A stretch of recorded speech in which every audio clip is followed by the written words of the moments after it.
Jean Matsumoto fights this weekend and we're going to break them down. So each week I pick a fighter, obviously, and then we break them down. First week I chose Kong Guang, and then last week I chose Nadim Sadjikov.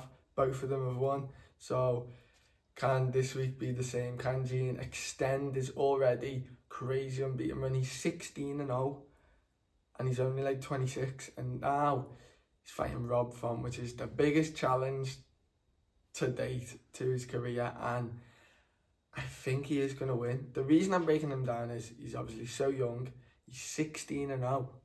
When he was a kid, he was a national South American Muay Thai champion, South American Jiu-Jitsu champion.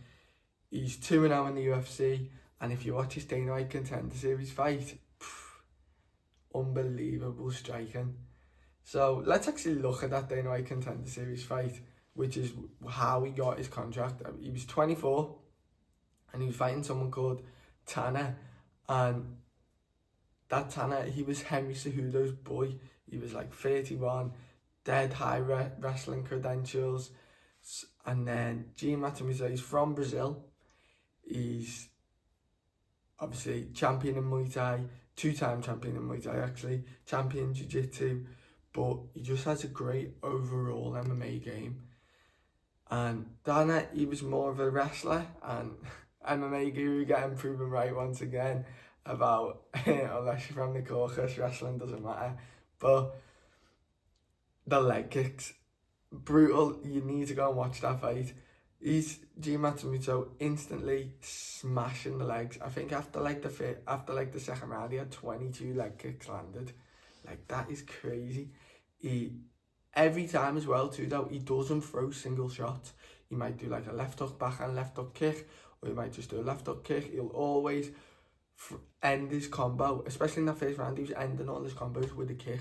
He might throw the kick individually, but he'll never throw an individual strike. Always combos, clean boxing, clean kicks, and fast. In that fight, that you really notice the power difference and the speed difference in the striking. And don't get me wrong, Tanner's probably pretty good. Like, he trains at Judo, trains at a good gym, but Matsumoto, his striking is amazing. And as well too, he wouldn't panic if Tanner started to try and grapple him. He'd always defend, sit his hips out, or get battle for the double unders. Really good at getting his underhooks as well in this fight. But them leg kicks, brutal work, and Tanner's legs look destroyed after that. Moving on to his UFC debut, all three of his fights, including the Dana White Contender Series, have been pretty good. That's why I think he's getting already ranked number 8, Rob Font, in his third fight in the UFC. But it is something to mention. He was meant to fight at UFC 313. He was meant to fight Chris Gutierrez. Quite similar style to Rob Font, as in, like, he's predominantly a striker, but he will shoot occasionally. But Chris Gutierrez is more of a kicker, where Rob Font's obviously more of a boxer. So a little bit different there. When you actually think about, it's only 2 weeks earlier, he was probably already in a 6 or 8 week camp. So he's still getting 6 good weeks in. So I think he will definitely be ready. Maybe he might fatigue a little bit in the third round, but I doubt it.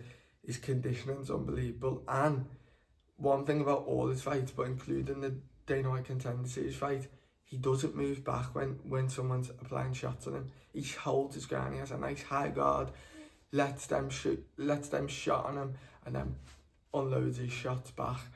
So high level. Into his first fight though in the UFC, he fought Dana Guaita, and pretty decent. He's got great wrestling, and he's got pretty good cardio as well, but he just shoots 100 takedowns. But not even takedowns where he gets you down and he doesn't want to do anything. He's trying to pass, he's trying to get into mount, he's unloading ground and pound. And in the first round, Jean did get taken down a couple of times, but Jean ended up getting a couple of takedowns on Dan himself, which was good. But you could see the difference in striking. Matsumoto was just too high level for Dan. But second round comes, Dan definitely won the first round. And then same again, he unloads that big pressure start with. First bit of the round, taking him down, but Jean's just getting straight back up. He's not really getting any damage on the floor. He's just getting straight back up, down, up, down, up. And then, probably one of the nastiest things in Jean's game, he has a devastating guillotine. He's already got 3 wins by guillotine. He's got 6 wins by sub, but his guillotine is nasty. In his last fight before the Dana White Contender Series, he won by guillotine. In this fight, he obviously won by guillotine. So look out for that. If Rob Font tries to shoot on Matsumoto this weekend, look out for that guillotine because it is powerful. Locks it up. Dan was maybe winning that second round, maybe like, it was very close though, but I probably would have had it Matsumoto win that second round, but he obviously won the first round. Puts him to sleep with the guillotine, chokes him out cold, 2 seconds to go. If that's not sick, I don't know what is. But moving on to his last fight against Brad Katona, what a fight this was. Such a good fight. And the level, like I say all the time, flyweight, bantamweight, the highest level of fights. I say it all the time, flyweight, bantamweight and featherweight, the highest level of fights. The athleticism's at the highest, the technique's at the highest, the speed's at the highest.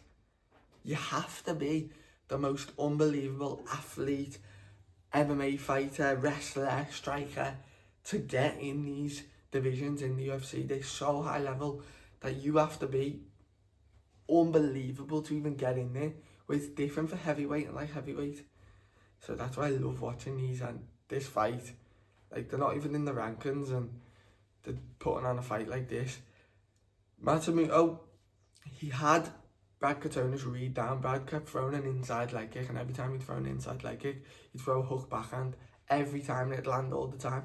And then Brad started to catch onto it, and he landed a nasty step in up with the elbow, like one of these ones, and amazing technique. But he just ate it. Matsumoto just ate it. He didn't like drop down, he didn't back up, holds his guard, keeps it dead high and fires back. Quality.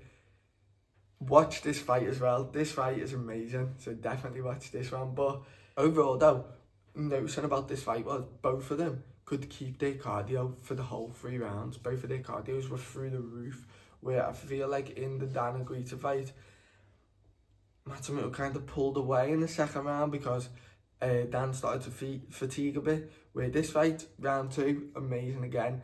But Matsumoto's leg kicks are so good. His boxing, his leg kicks, the best thing about him, and obviously his guillotine. And then amazing fight, constantly moving, footwork's amazing. He loves switching stance, it confuses his opponent so much. And then he did get the win. Very close fight, but I did have Matsumoto winning anyway. Now on to the Rob Font fight, because that is a huge step up in competition. Obviously just beat Kyler Phillips. Kyler Phillips did obviously beat him in that first round, and then second and third round he got broke.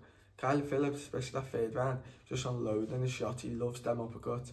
And with Faraz Zahabi in his corner, one of, if not the best coach in the world, he's definitely improved. So I think I am going to go Matsumoto by decision.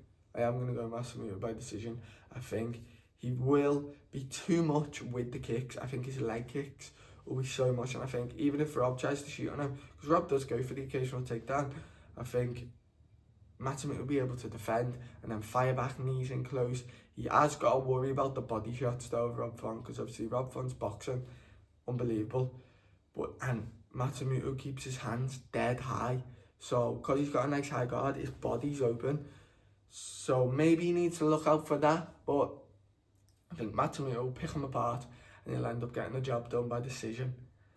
Let me know what you think. Do you think Matsumoto will win? And where do you think he can go from here? I think if he beats Rob Font, he can definitely work his way up the rankings in, I reckon, in like 2-3 years' time. He could definitely get a title shot. So let me know what you think, and I'll see you later.